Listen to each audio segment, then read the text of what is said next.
people are collecting it and using it, is they're going to try and hit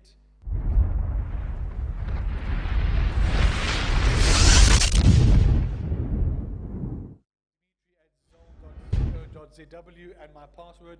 They're going to hit Facebook with that. They're going to hit Gmail, MySpace, Hotmail, everything to see if they can log in with it. And when they can, well, you can siphon out nice personal information from that. So companies need to work at securing that a bit better. The data leakage prevention is a big one as well.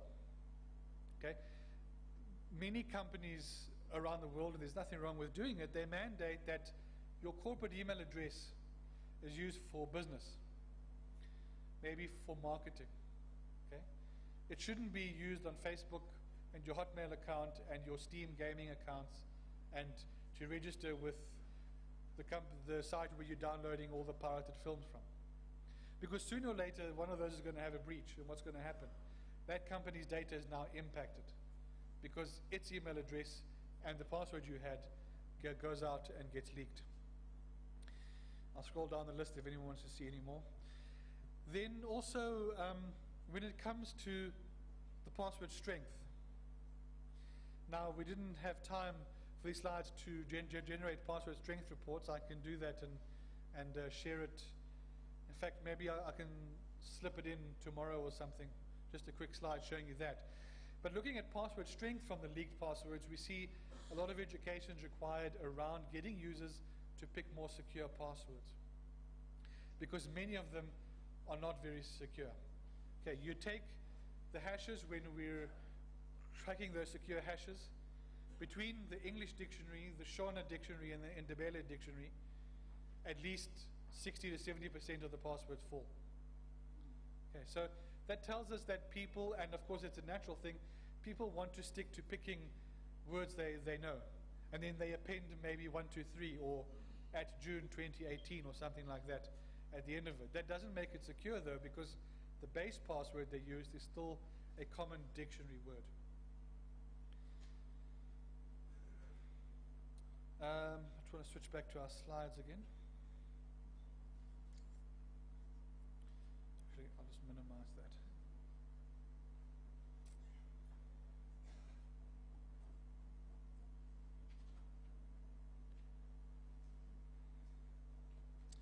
Okay, so that brings me to the end of my slideshow. Are there any questions that anyone wants to ask about the data we presented, or about anything in general that we can answer? How much time do we have roughly? About 4 minutes. So any questions? Okay, one over there. Just raise your voice so I can hear you. Sorry, just repeat that. Okay, yeah, just say it again. Hi, are they open source tools that you use to gather, say, passwords and information gathering, users' names and passwords? Right, yeah, so the passwords we get from two sources, primarily, and I'd say 80% of them come from leaks that are available publicly on the internet. Okay, by that point, they've gone through the internet, someone's released them. Some of them are on torrent sites, some of them are on websites that consolidate. 10% or so are from partners, for example, in law enforcement and other agencies that collect this information. When we get those, we usually get them anonymized. So what I mean by that is we'll know that it's Zimbabwean email accounts, and we'll know what the hash is, but we won't know who exactly it belongs to. Because for obvious reasons at that point, the data hasn't been made public yet. Does that answer your question? Cool. Anything else? Got about 3 minutes left. Okay, one over there. Thank you very much, Dimitri. Have your labs assessed the vulnerabilities of use of the gmail.com email addresses? The use of gmail.com. You mean, can you just be more specific? You mean like how much of Gmail we see out there in the leaks and the... Okay. So from a Gmail email system itself, we're not aware of any major vulnerabilities for that, for leaking data. We do see a lot of Gmail accounts in the leaks because it's so common. Many people have Gmail accounts. But actually, whether Gmail itself is secure or not, the only places we see leakage of that kind of information would be users getting phished, users accessing Gmail with a man-in-the-middle attack, and things like that. So the actual core system on Gmail side, we're not aware of any vulnerabilities there. But in between the user and Gmail is where the majority of your attacks are taking place. Does that answer your question? Okay. Thank you, Dimitri. My question is on, with so many applications, online applications that one can have these days, how easy is it or how practicable is it to have so many different passwords for each of those applications and still remember them? Okay, it's a good question because there are many, we all have many accounts in many different places. So I'll probably say there's two ways you can approach that one. The first one is having, if you're going to have a few passwords, they need to be very secure and they need to be very different from each other. Okay, so having password 1 at Gmail and password 2 at Facebook is not secure. Okay, so pick something long, 16 characters, 18 characters, if you're going to want to do that. The second option, the one that is probably most viable, because 16 is not that difficult, just okay, think of I'm going to say something that most password people don't like, but anyway, think of a sentence. A sentence can get you to 16 quite fast, all right? But don't just use the sentence, okay, because then you're back in the same boat again. Take the sentence to make it difficult. Change numbers, change letters. One example that someone told me once is to actually map words to different meanings in your mind. It takes a bit of time, okay? So for example, let me think of one. A black cat in a box, okay? That's the sentence. But when you're creating your password, you don't type a black cat in a box. In your mind, you've created keywords that stand for those things. So for example, A is actually aeroplane. Black is actually, I don't know, some other long word in the dictionary that you could have picked. Right, so in your mind, you're thinking of a sentence, password down, you've actually made it much longer and more complex than it is. It has to have numbers, special characters, upper and lowercase at least, as a minimum, right? It's not easy to remember, but as the question was asked, I can't remember who asked the question over there, we do reuse our passwords because we just don't have the ability to remember 16 character passwords. It's going to happen. But we can minimize the threat by trying to make them as secure as possible. But the second one, and the one that more people need to be doing and more companies need to be doing, is use a password manager.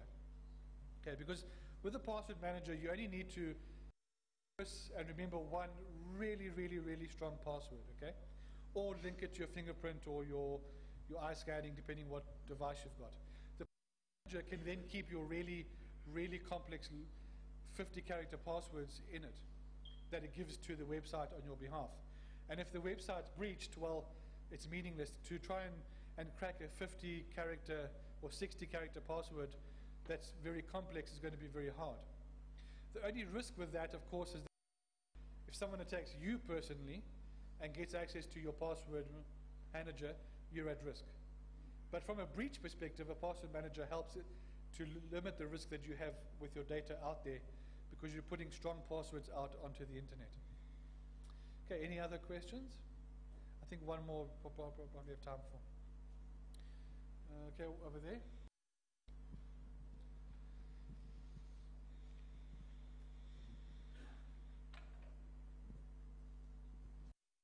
Hi, thanks Dimitri for a nice presentation. My question is, I'm quite fascinated by the amount of data that is out there in terms of information regarding the websites, etc., and the email addresses that is floating around there. But my question is, how does that compare in a Zimbabwean context to, say, the region and the world? Looking back at the previous conversations we've had around ranking. Okay, are you referring in general to passwords or? Specifically, yeah. Okay, so looking in general to passwords, with that, it sort of scales, the amount of breaches and attacks kind of scale a bit with the country. So you need to normalize the data. For example, USA is going to have really big lists of breached passwords, but that's because they also, their population is much bigger than Zimbabwe's population, for example. Where we see probably coming back to comparing what you've looked at already in slides and threads, I would probably say compared to hacked and breached websites, passwords are more of an issue for Zimbabwe than that. So comparing the number of hacks and breaches that the country experiences over a year versus the amount of leaked passwords or cracked passwords is much higher. But again, you need to keep it in context, because that's not necessarily Zimbabwean companies who were breached. It could be outside companies that Zimbabwean people use that have been breached. And because the passwords were not secure, we were able to crack those passwords and obtain them. So I think in the shortest way to answer the question is that Zimbabwe is probably pretty much on par with everyone else in the world, because all countries are experiencing this issue. Passwords are a major issue for everybody. So quite a bit of work needs to be, and education needs to be done in that avenue. Okay, so thank you very much. If you have any questions, you're welcome to stop me. There's also Mr. Kubemba there in the corner. He's got his hand up. And one of our researchers, Kundai, over here, question, if you have. Thanks very much. Okay. Thank you very much. Thank you very much, Dimitri. That was, again, another deeply informative presentation. I was shocked to find that in Zimbabwe, there's been a breach, 500,000 medical. So now my secrets are out there somewhere. Now somebody knows about my itchy knee. But anyway, this is quite interesting presentation. You know, being told, oh, time.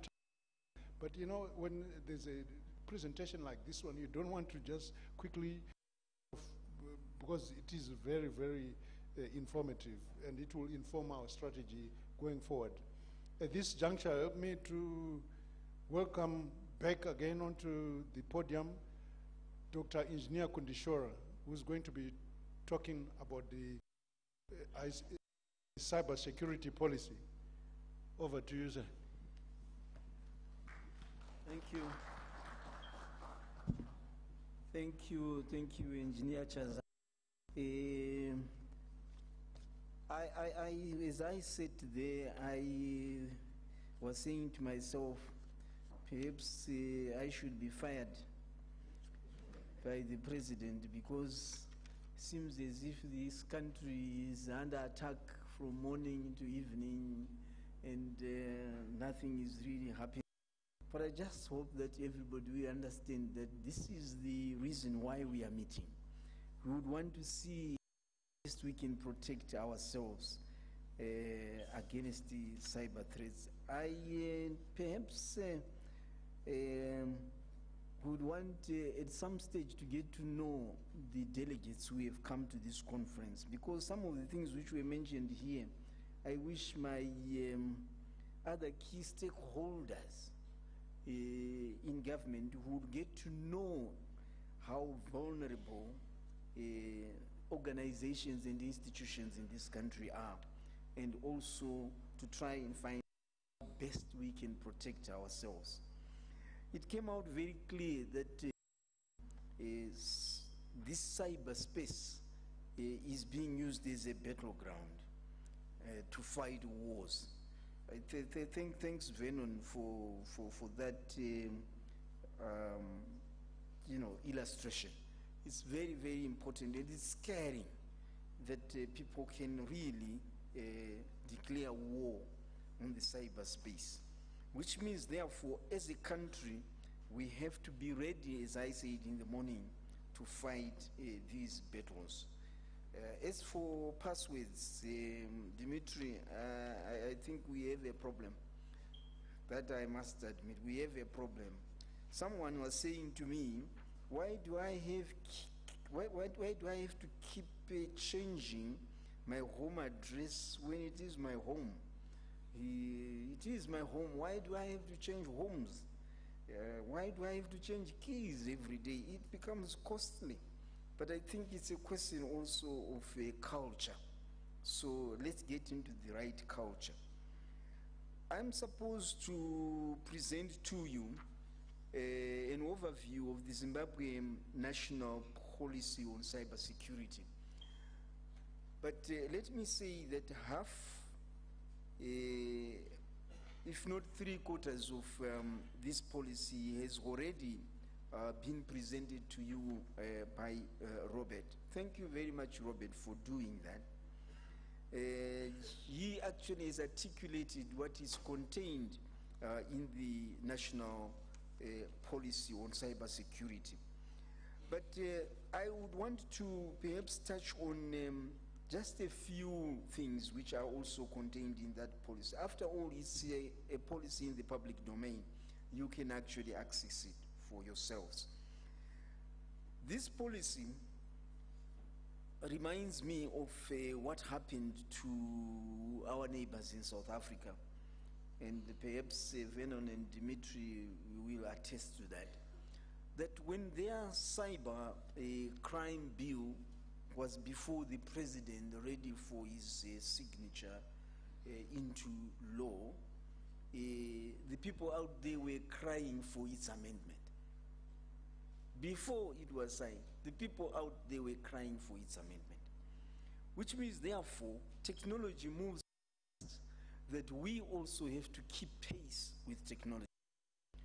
I'm saying this to indicate that the policies which we have, particularly in our space, need to be reviewed constantly, paying particular attention to technological developments. And the same applies to the policies that have come out in the past. The cybersecurity policy, the e-government policy, and even the ICT policy, my plea to you is that please go through them and at an appropriate time raise a flag to make sure that they are aligned to technological developments. The government's vision in terms of cybersecurity policy is to make sure that Zimbabwe is secure, particularly what Robert spoke about, which is the critical national information infrastructure. It has to be kept secure. The information and also the data must be secure for the safety of the citizens in the cyberspace.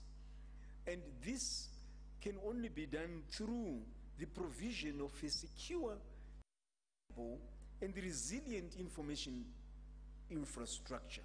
And this is very, very important, which also infrastructure must be protected against cyber attacks. It must also be done through a secure critical information services against cyber attacks. There must be an increase in national cybersecurity posture and deterrent. We believe that what we are developing here, the strategy which will come out of the conference will articulate clearly what measures we should take to protect the citizens and the nation at large. We must also prevent repetitive attacks.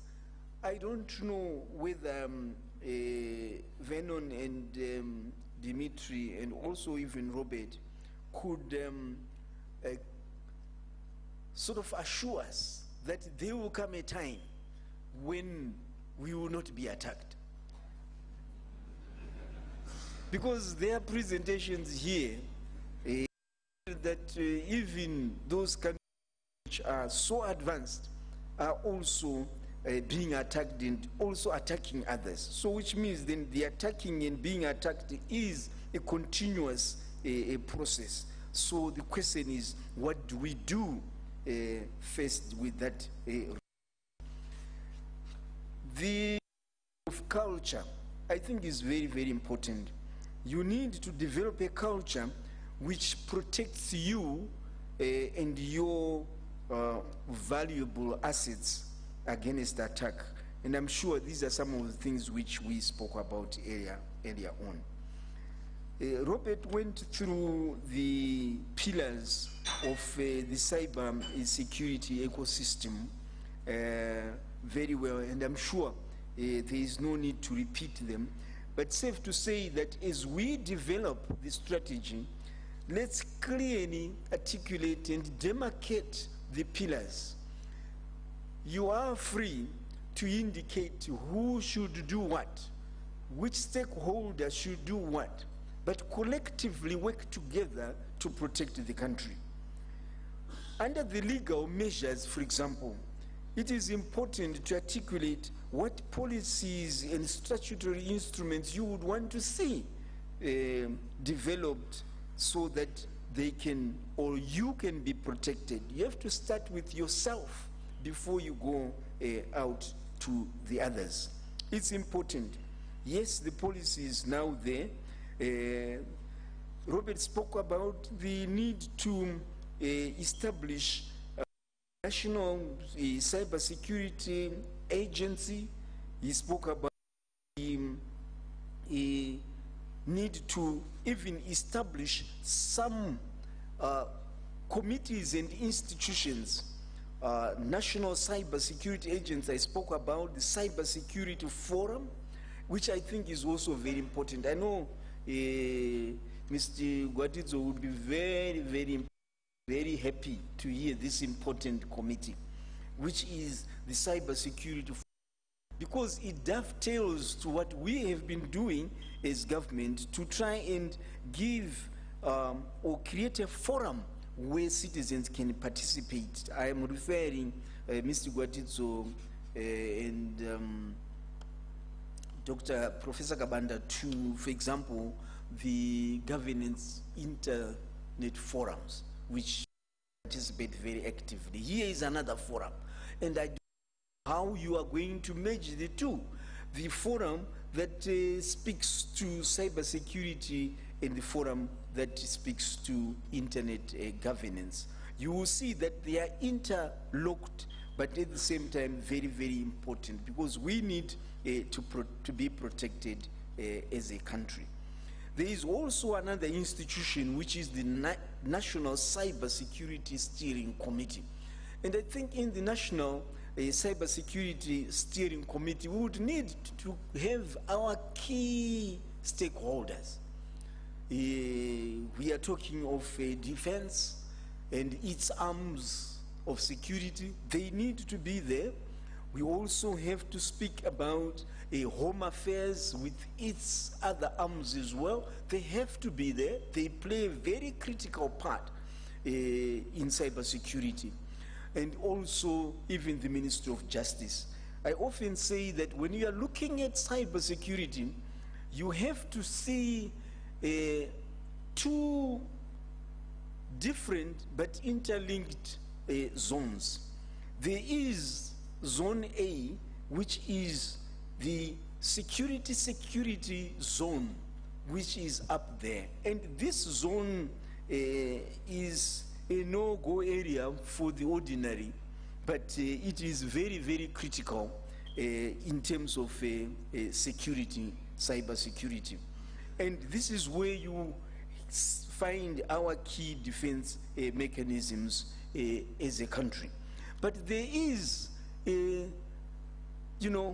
level B, or the category B, where there is a consumer or a citizen-facing side of cybersecurity.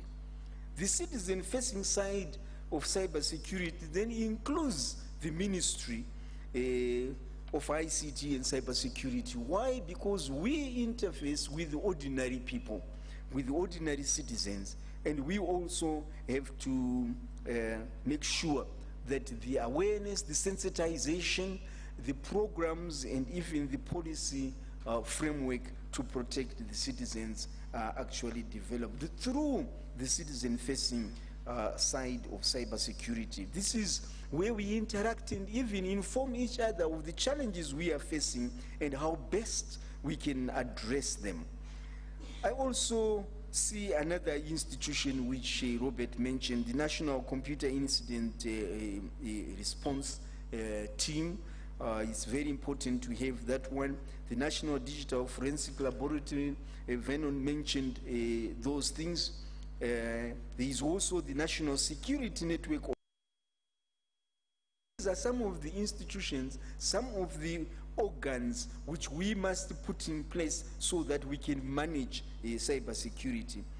I hope, delegates, you will take this exercise seriously of informing how you would want to be protected. Technology, the ICT technology is very interesting because you can get carried away and not be mindful of the need for security. When you see people on social media, they would never think that that internet might the next day, because if it does, some of them actually faint and the hospitals will be inundated with a lot of people. So it's important that you develop a culture to say, as we do these things, are we protected? Are we really covered? So it's important that in the framework these institutions come out. Importantly, if you can articulate the focal point or the anchor point for these institutions, it would be most appreciated. I also believe that the security should protect, as I said in the morning, everybody of age and social group. I think this is very clear. We also need to interact and engage amongst ourselves as neighboring countries or cross-border relationships when it comes to cybersecurity. Because that's why I mentioned even the Ministry of Justice and even the Home Affairs. Perpetrators should be pursued across the borders of our nations when such things happen. There must be closer collaboration between countries when it comes to cybersecurity, because cyber threats and cyber attacks can happen across the Limpopo. It will affect us. Across the Zambezi, it will affect us. And even across the Eastern, it will also affect us. So there is need to have a common understanding between the neighboring countries. And we are very grateful that SADC and even COMESA developed basic frameworks on the security aspects in terms of cyber and the internet. And we need to internalize, customize those frameworks so that they can adequately protect us. So the policy is there. Please look at it. It's in the public domain. It needs to be enhanced, and we await your comments going forward. I also hope that we need not fear other nations, even the Rwanda. Yes, Rwanda is doing very well, Vernon, and it's very good to hear about that. We would want also to do our best within the context and confines of our abilities and capabilities, but obviously benchmarking ourselves and taking a leaf from those who are doing better than us. Thank you.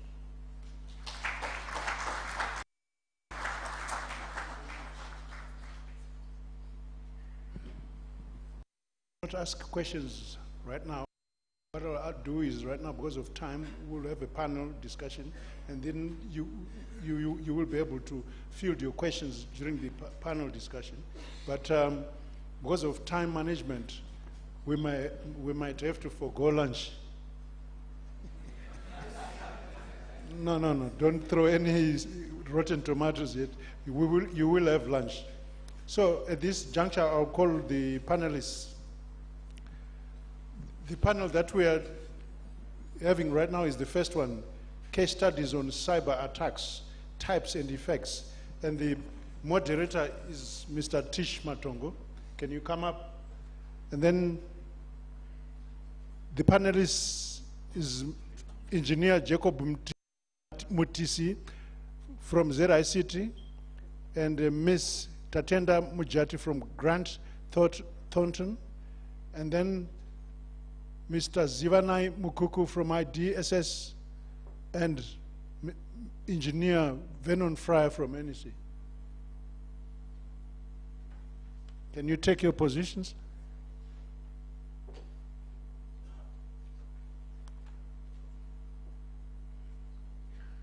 Where's Vernon Fryer?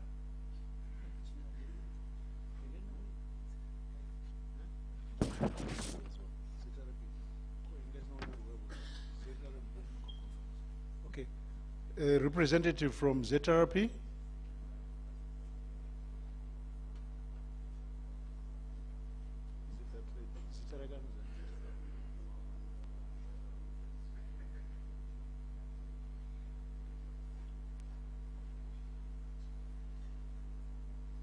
Are you from ZRP?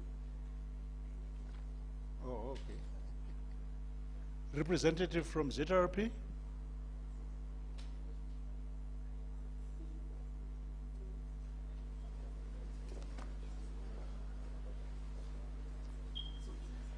Whenever you're ready. I am ready, I think. Okay, right. How we'll do it is we're going to give the panelists 5 minutes each to just give a brief discussion, and then we will have field questions. Is that over to you, Mr. Moderator? Over to you. Okay, thank you, Mr. Engineer Chaza. And I would just like to welcome all of you here, all of the panelists. I do know Engineer TC. He's my chairman at ZICT. And I'm not sure about this gentleman to my left.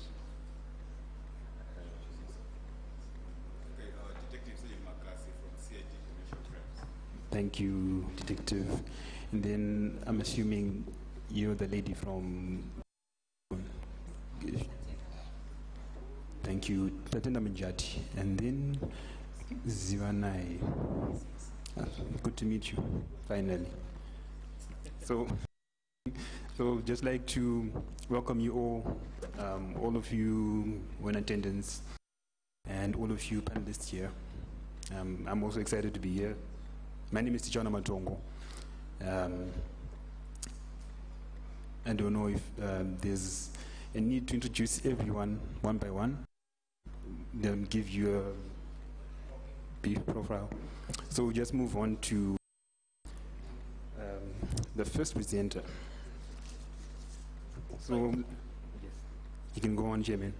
Thank you. Thanks very much. Hopefully I was...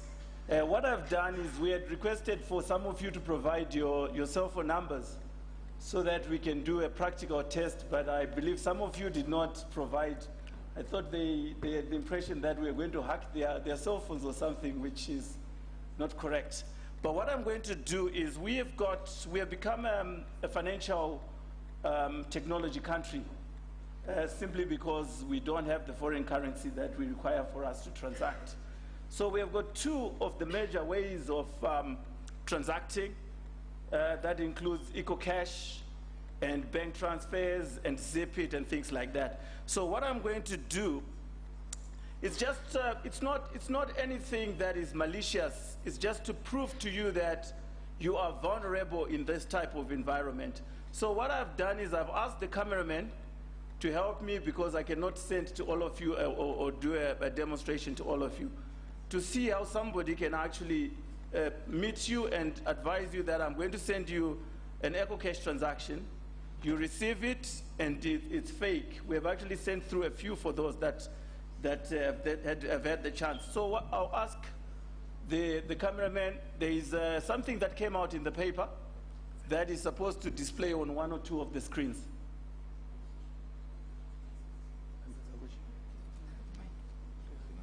Just have a look if you can read it through.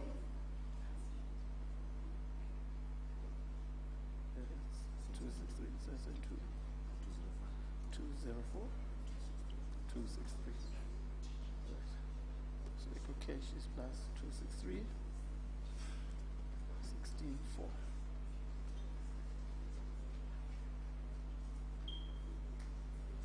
Right, so what I'm going to do is send through a basic EcoCash message if the internet doesn't drop off. Have you sent the message, Mr. Cameraman?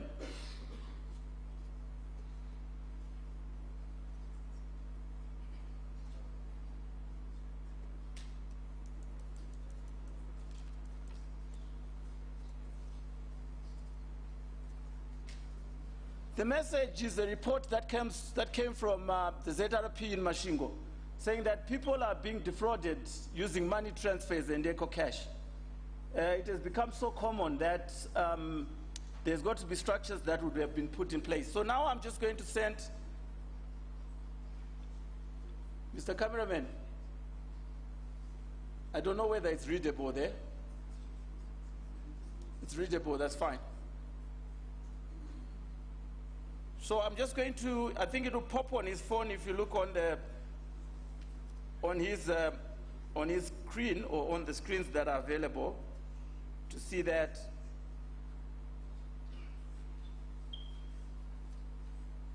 Right. So it might be somebody that is buying a television from you, and they are making you believe that the transaction that they are doing is genuine. Can you put the camera back on the screen, please? The message, has it come through? Okay, that's the message. It goes into your EcoCash account just the same way. It looks genuine that it has come from EcoCash. I think I sent one to the PEMSEC, and I saw him running out thinking that he has actually received $700, which is quite embarrassing, I must say. Right, so that's one of the things that are done. I'm going to do one last one, which is to demonstrate on how a bank, somebody can actually make you believe that they're doing a transaction. It's going to go into your account. It will still come into your respective accounts, whether it's CBZ, whether it's Barclays Bank. It will still come into your account as if it's coming from the bank itself. I'll do the same to the same telephone number, 772 204 263. BZ. I think it's capital letters. Bank.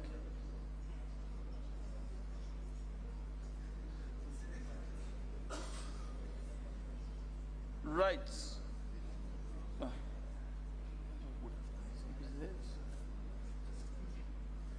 Bank.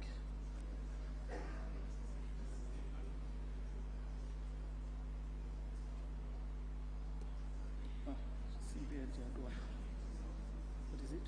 263? 263? 772? 204? 263. It is. Right. Right. That's a message that will come. I don't know whether it will pop onto the cameraman's cell phone. Has it come through? See, technology embarrasses you at times.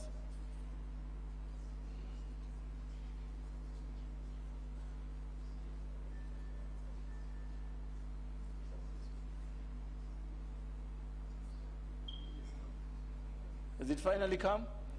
right? It's coming from CBZ, and I'm actually generating those messages when I'm sitting here. And what I'm trying to prove is we believe that Zimbabwe is a very secure country.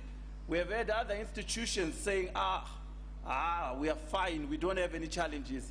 But you're lucky that the engineers are very ethical, and they've never exploited the opportunities that we are demonstrating here. I think Rob has raised a couple of issues or a couple of solutions which PEMSEC you should immediately put into place. And that's what I need to present, moderator. Thank you. Thank you, Chairman. Just another question, clarify. So with these messages that you're sending, are the service providers aware of this in terms of the mobile service, mobile no, network? They're not. But they're this is something that you can get online. Look at how you can plug it in and you're ready to go.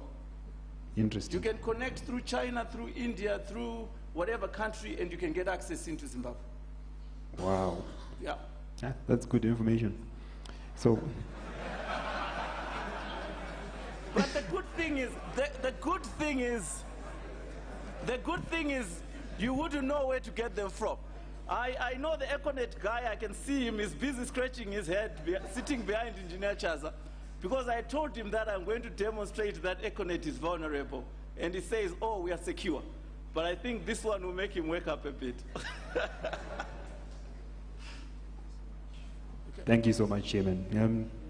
I think the person we'll move on to is Detective. Sorry, I didn't get your name. Detectives, can you come and sit here?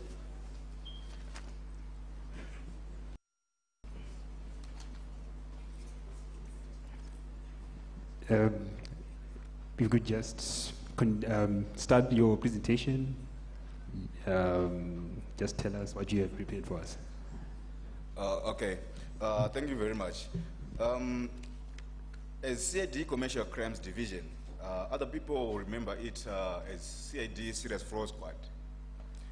We are mandated to investigate a whole host of economic crimes, cybercrime included. I'm very happy to be part of this forum because myself, I got enlightened. We thought we knew a lot about what's in the cyberspace.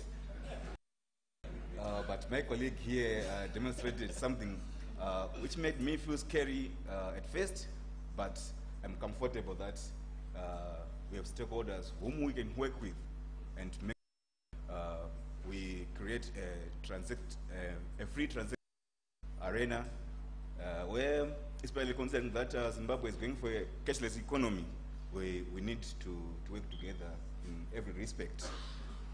Basically, I'm humbled by the presentations that I had here, but first and foremost, I should be quick to admit that cybercrime has been on the increase, and through a research that we've been making as CID commercial crimes, we've come to a point where we are saying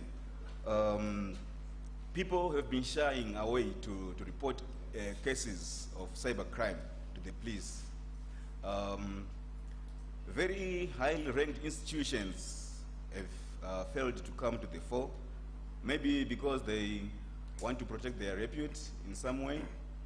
We've had cases of ransomware institutions, very big of them, their systems hacked. And as of the moment, the biggest worry points out to issues to do with card cloning. I can safely confirm that for the month of March only, out of the 72 cases that were reported to CID Commercial Crimes Division, 51 of them were to do with either mobile cash transfers or card cloning. But the challenge here is we haven't had the capacity to get to the origins of this form of criminology, in the sense that we have only managed to apprehend those front not the actual perpetrators themselves. So, with the grace of this cyber conference, I'd like to say, like, urge all stakeholders that are involved to come and work hand in glove with the police. I'm very grateful that we are working flat out with the business community and they're very cooperative. I'm happy the chairperson for the Business Against Crime Forum from CID Commercial Crimes Division, who happens to be Mr. Wilbert T. Manyika, the Senior Loss Control Manager for Mimosa, is in here. Let me highlight that I'm very happy that he's heading a team of business executives who have got the zeal to make sure that we tame the cybercrime jungle, which is bedeviling our country. Actually, in the process of establishing a cyber laboratory for CID Commercial Crimes Division, which, in my feeling, as an operative who is responsible for investigating such caliber of crimes, will be very handy in making sure that we capacitate the investigating officers with the resources to effectively deal with the cybercrime malaise. Thank you. Thank you so much. Just another clarifying question again. I'm sure other people are also curious to know, how do you secure your own infrastructure as ZRP?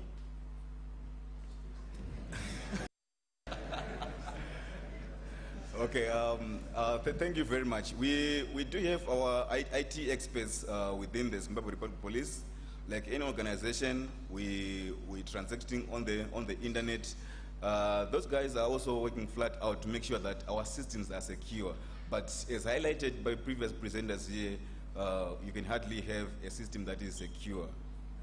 But we fighting hard to get to a point where we can say this is our. Thank you. That's good. I think I'll move on to the next set of panelists here. I'm going to let, Mr. Fryer finish. You'll be the last one to speak. And so let me move on to Tatenda. Yeah, so if you could just...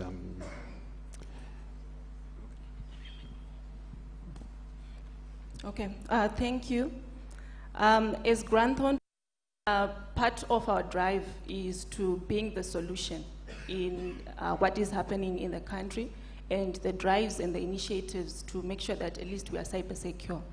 So I'm going to start by just highlighting from our experience and what we've seen around the market, what we think are the challenges that we're facing, especially as the IT profession in cybersecurity and trying to make sure that we are cyber secure. So the first thing is that the environment is becoming complex by the day. We've got multi-vendor environments, we've got multi-layer networks, we've got technology that is advancing at a very rapid pace. So in this case, trying then to advance our knowledge and expertise at the same pace has been quite a challenge, especially in the country. And of late, I think as the IT profession, most of you can concur to this, that the drive has been mostly digital transformation, which is good, but then we really haven't been moving IT security at the same pace. So as much as we've been propagating for advanced digital transformation and initiatives, and at least making sure that we automate our systems and our businesses, we also should move security at the same rate and at the same pace because they have to move hand in hand. Okay. Then the other technology is new technology. I've mentioned that technology is changing. I think cell phones are changing almost on a weekly basis. And then trying to make sure that we at least replace our devices or technology at the same rate usually doesn't work for organizations because most of these investments are for long term. Then the other challenge that we've been facing is new threats and exploits. New threats are being developed at alarming rates. Some statistics actually say that after every 4 hours, there's a new threat that is coming up.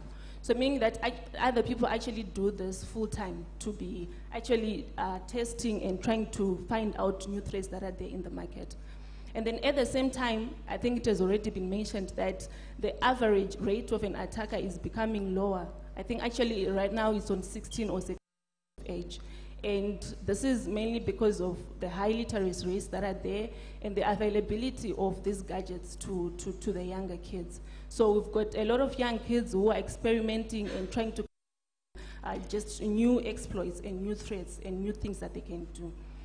Then limited focus has been one of the concerns, especially with our clients, where normally the focus is on functionality. We just want to get the system to work.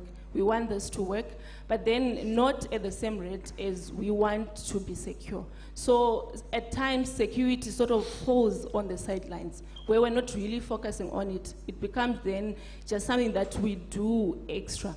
And then at that same rate, we see that the IT budget is usually a very small portion of the overall budget of IT.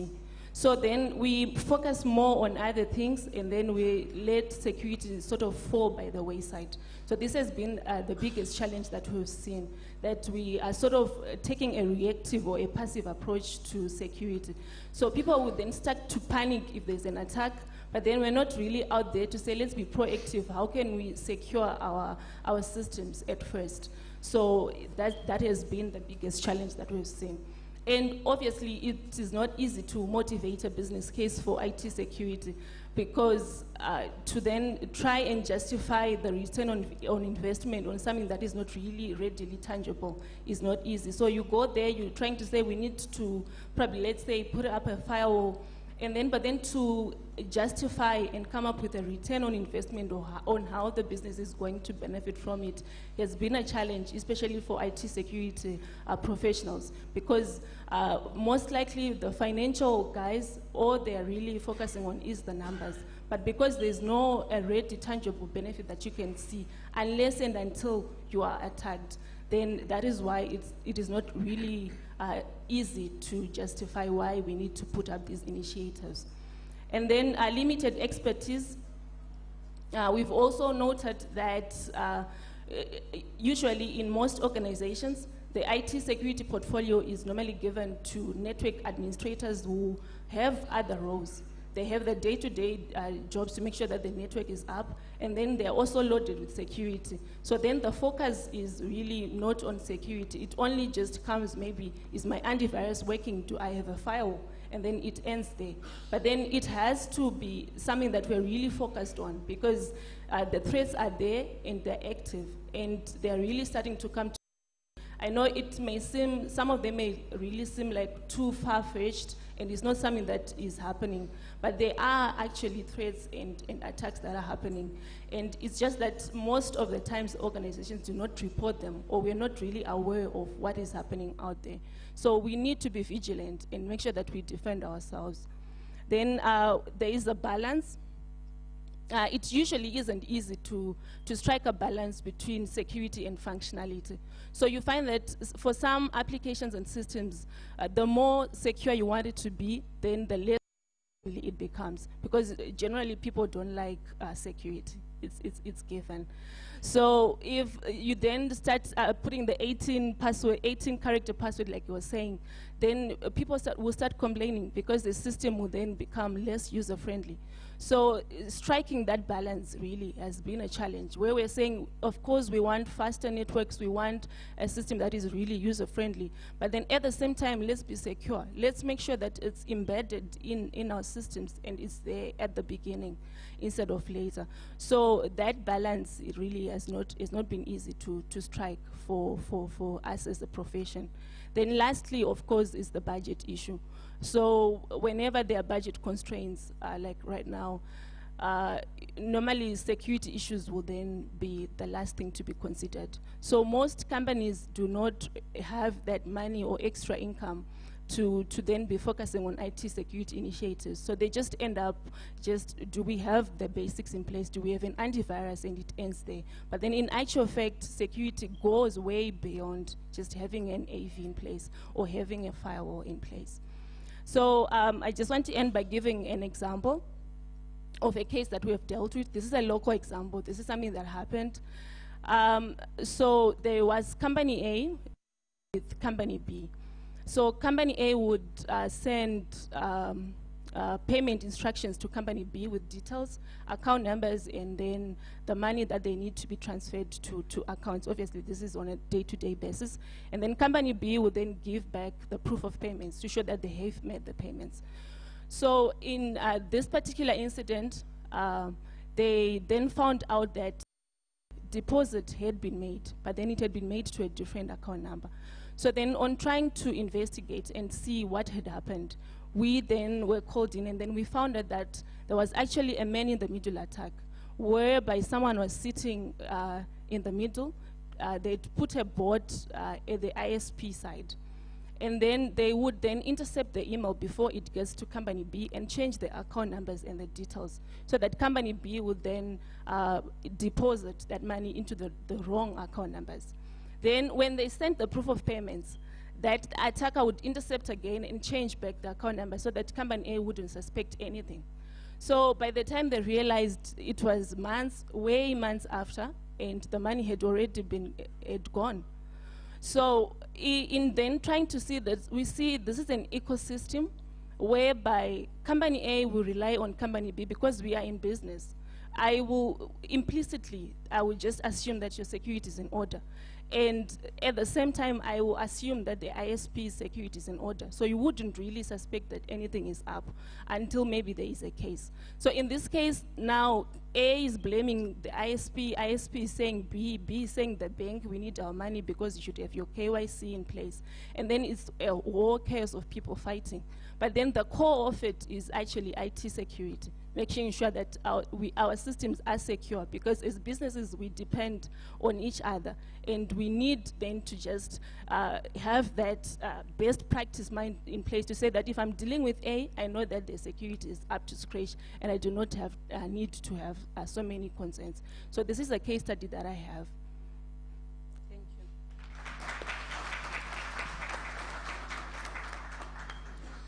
All right, that was Tatenda from Grand Thornton. Just a quick question for you. What attacks have you seen in the financial services sector? What attacks, cyber attacks, you've seen in the financial services sector here in Zimbabwe?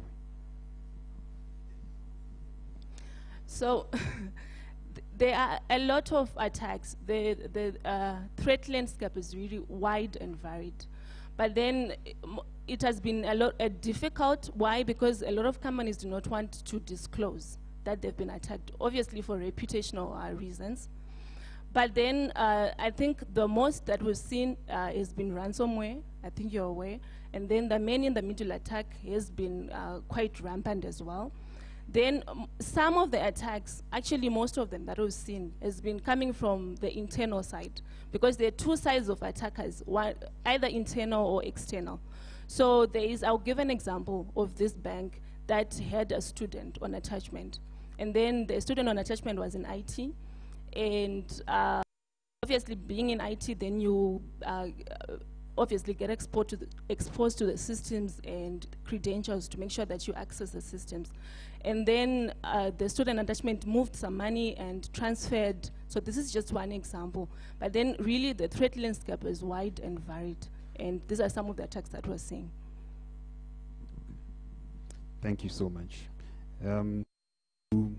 Guests, and for people who might be following this, were not able to attend, we've got social media.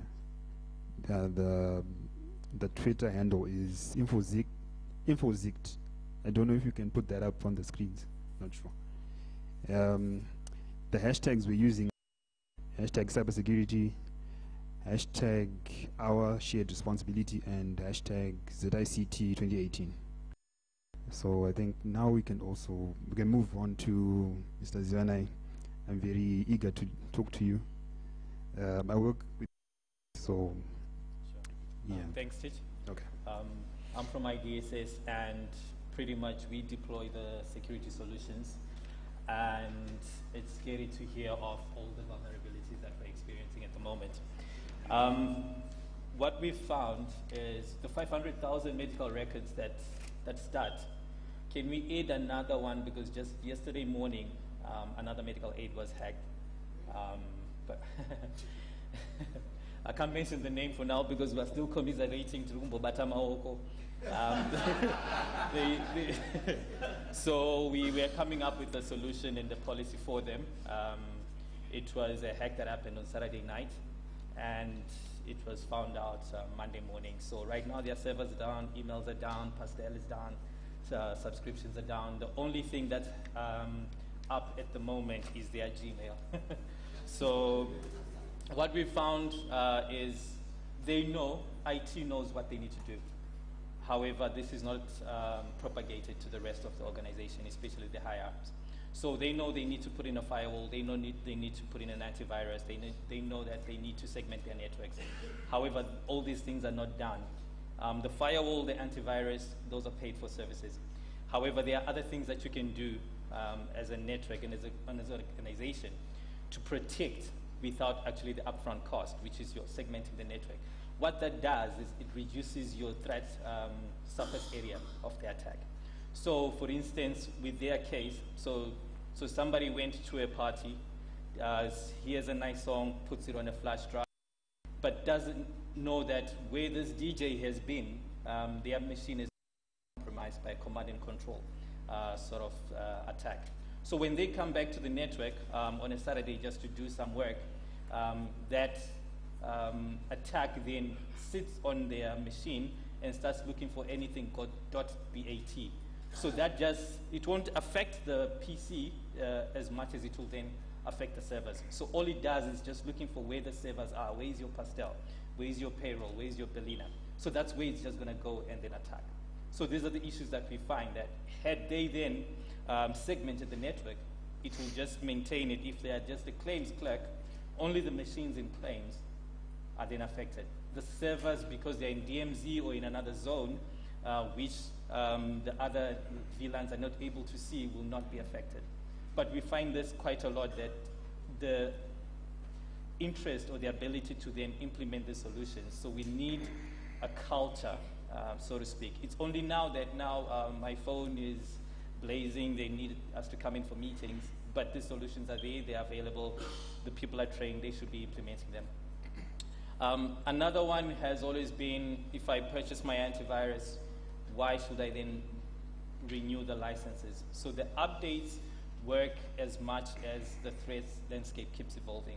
So my antivirus that I had last year is not going to work on threats this year. Okay. Why is the threat landscape evolving, and why are the number of attacks increasing? This is because I know somebody mentioned about the cybersecurity as a service. Okay, even the bad guys now also have what you call ransomware or malware as a service. Okay, so back then you needed to be very skilled in IT, computer science, and the like to be able to do an attack. However, now there's people that sit and offer you this service on a subscription basis. You know what I mean? So you can then go online on the dark web and purchase ransomware for $14.99 per month, and then you can choose your plan. I want emails, I want 100,000 emails, and then you just send it out. And then you get your stats. If there are any bounces, you can phone them and say, you know what, from the 10,000 I purchased, I only got 8,000. They're like, okay, that's fine, let's try again. You know, so these people sit 24/7 and give you all this help for you to attack networks. So why is that important? It's because now you have what you call malicious insiders. Okay, so I'm an insider, I'm in your network, I'm an employee, or naive users. So all these people can then be used as attack vectors or attack points. So the threat landscape, the way we need to approach our security has to change, because it's now getting serious, it's now getting easier. I just pay via Bitcoin, and we do a revenue split, myself and the malware provider, and guess what? Do you know how they get paid out? Western Union. Yeah. So I can cash out my Bitcoin from my ransomware. So if I hack, so this medical aid is even considering paying for, and which is not a good idea. So if you then pay and then it's converted into Bitcoin, and then somebody somewhere in Ukraine or Eastern Europe then goes and then checks out at Western Union the actual hard cash. but obviously there's service fees and the like that goes into it. So how we then approach it is that at the end of the day, I know there's a solution now that has identified the user as the 8th layer of our OSI model. So our OSI model is 1 up to 7 layers. We've identified the user. Why that is important is because the user is now the most vulnerable and the most targeted in the network. So I'm not going to target your server because you've got built in all these solutions, but the user, why? Because they are the most naive and maybe they are the most frustrated. So we need to now educate our users within our corporates, train them, have them to be on the lookout for anything malicious. So in a nutshell, in as much as we sell these shiny gadgets and firewalls and antivirus, I think now we need to step up as corporates and in our internal systems, try and conscientize and have a culture that builds security awareness into our organizations. Thank you. Oh, thank you so much, Zwanai. A question for you. How do you recover from a WannaCry ransomware attack for the people here? All right. That ransomware attack pretty much just encrypts your device. Okay, so the level of encryption that's out there is now rumored to take maybe about 1,024 years for you if you're doing brute force to try and then recover the password that was used to encrypt. So you cannot. Once the encryption has been done, it's done. Okay, so the best way you can do is to protect yourself from the encryption. That's so prevention in this case, gentlemen, ladies, is better than cure. There's nothing we can do. At the moment, there is no solution for encryption. Let me just say that I work with the product that they supply. It's called Sophos. So Sophos next-gen firewall. So if you need one of those, just contact him. It's a very good product. I can testify to that. When your computer is compromised by, let's say, ransomware, it gets kicked off the network and it's stopped from spreading the infection to other devices on the network. So that's IDSS, the company. Okay. So right now I would like to move on to Mr. Vernon Fryer. I'm also eager to hear what you have to say. I think you can go on. I basically want to add to the contributors of the forum here, because I think it's quite important. And please don't throw me with garbage. I've had a lot of discussions with CEOs of organizations, CIOs, leaders of industry. Unfortunately, a lot of industry leaders still believe that if you have a firewall and you have antivirus, you're secure. I doubt you too many of those thinkers in this audience. If you think you've got antivirus and a firewall, don't think you're secure because you're not. So I'm going to first support my colleague next to me here in terms of ransomware. Fortunately enough, I was part of the WannaCry task team that analyzed the ransomware. So in terms of, let's start with antivirus, and particularly with antivirus. So with ransomware or any malicious code, and I don't want to call it a virus because it's not a virus. It's a malformed code, as well as a ransomware can come in any forms of malicious way.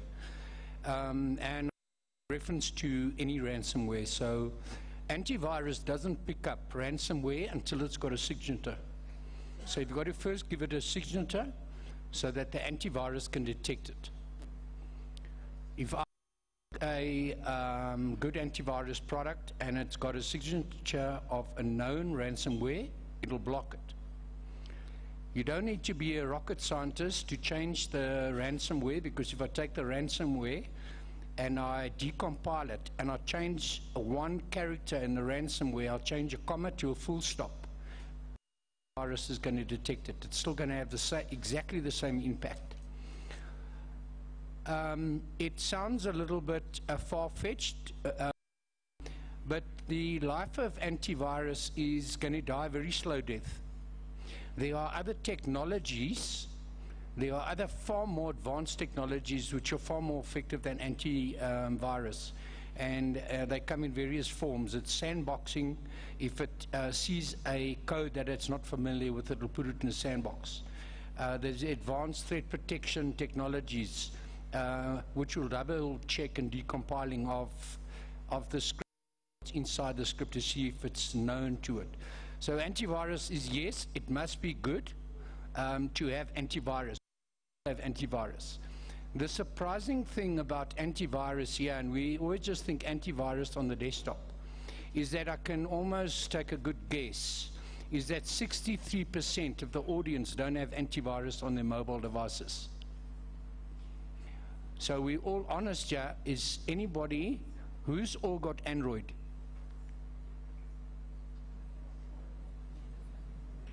So we've got a very large audience of Android. Of the Android users, how many of you got antivirus on? Don't be shy if you don't. Very few. So, and I'm going to take that up with the demonstration we saw. I want to try and address everybody's points that brought up.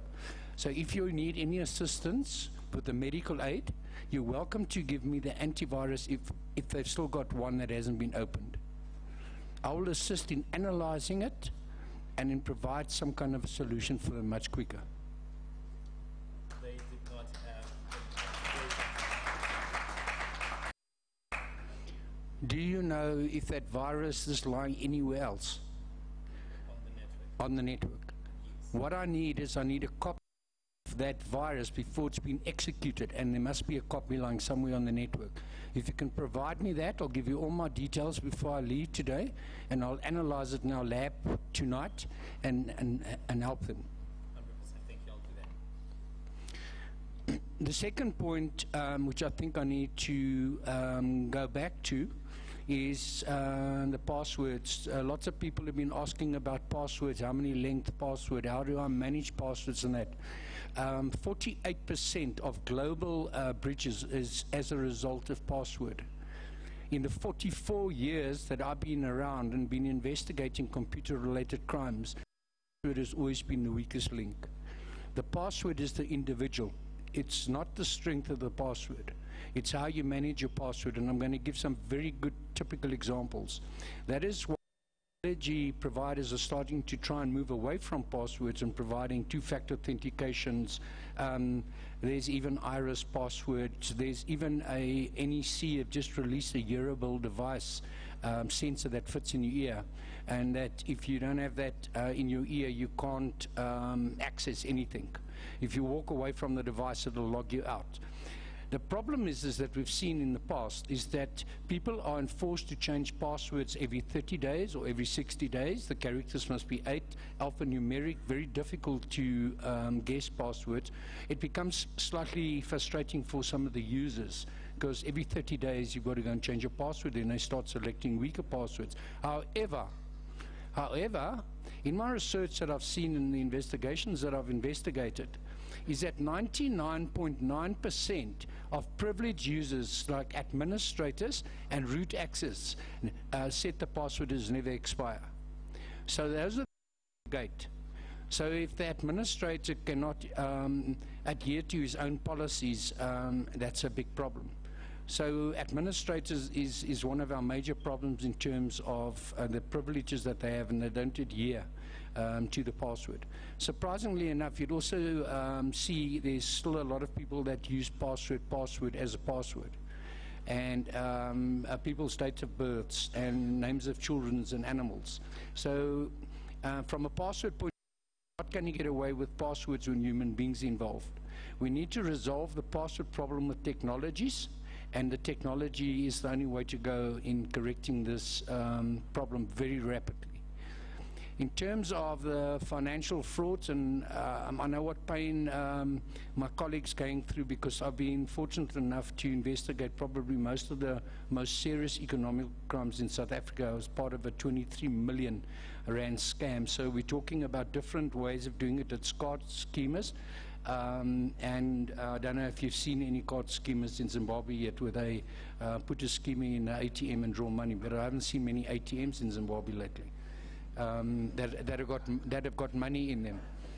The other one is the cloning has become a problem. We know about the cloning type of techniques. There are ways of trying to get past that, and we just need to try and sharpen up either what are people bringing into the country. If cloning is a very, very high threat, yeah, because I saw their stats, the last year's figures, and it is alarmingly high, is to maybe start doing a little bit more thorough checks of people coming into the airports. What are they carrying? What cards have been imported? And those are the signs of trying to get to the syndicates cloning. The problem is with the cloning is the people that you cards aren't the actual cloners. And they are basically runners. They just move around using these cards for the syndicates. So yes, that is definitely a problem.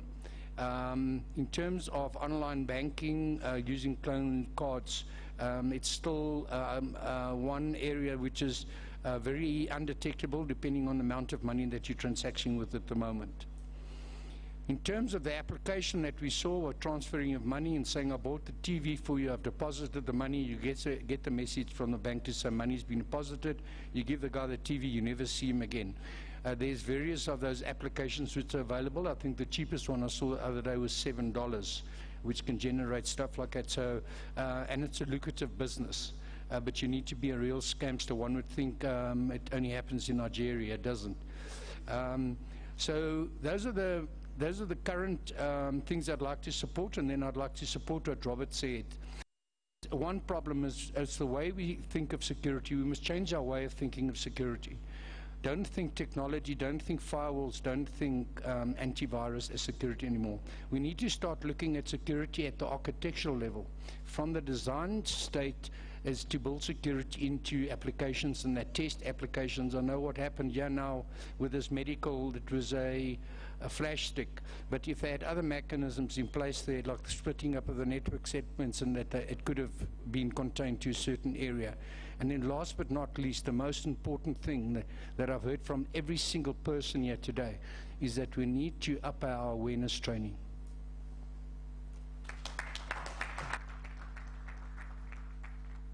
Thank you so much.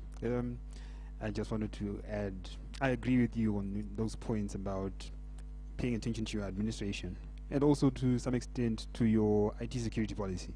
Make sure that your whole organization has a set standard of how to handle their computers, how to handle their cell phone devices. Make sure that they are aware of all the kinds of threats that are out there waiting to take their data. So, since this is a panel discussing case studies, I thought maybe you give us an example of the worst cyber attack that you've seen in Zimbabwe, if you have any, or you could just give us an example from any other place other than Zimbabwe. I think sorry, was it you?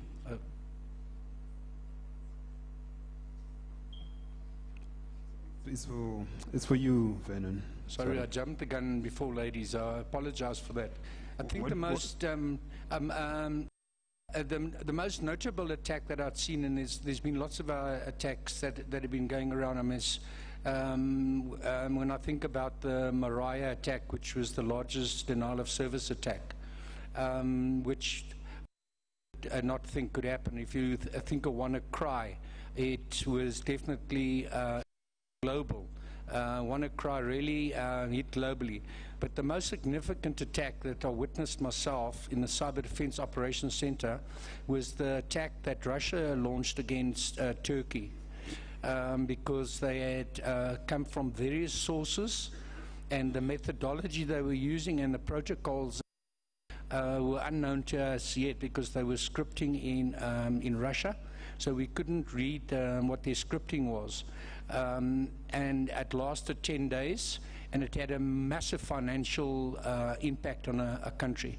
And that's the one that, that sticks with me for quite a while, and that happened in 2016.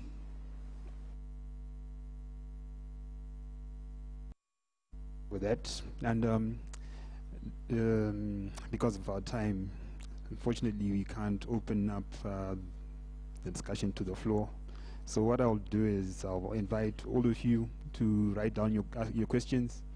You could even put them on social media.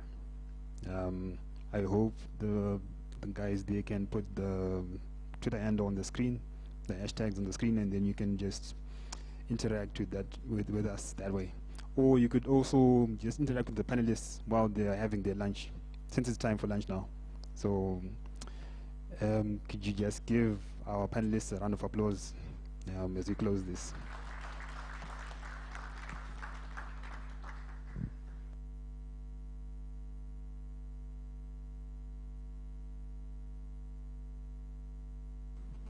Can we go for lunch?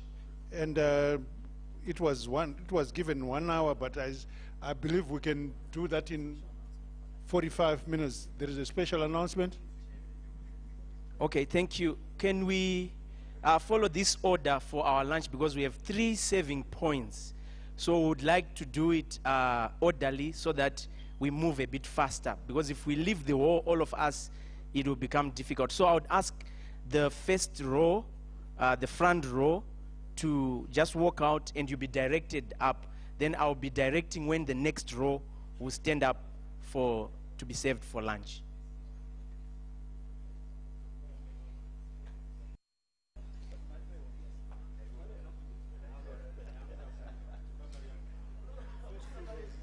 Yes, the first 2 rows.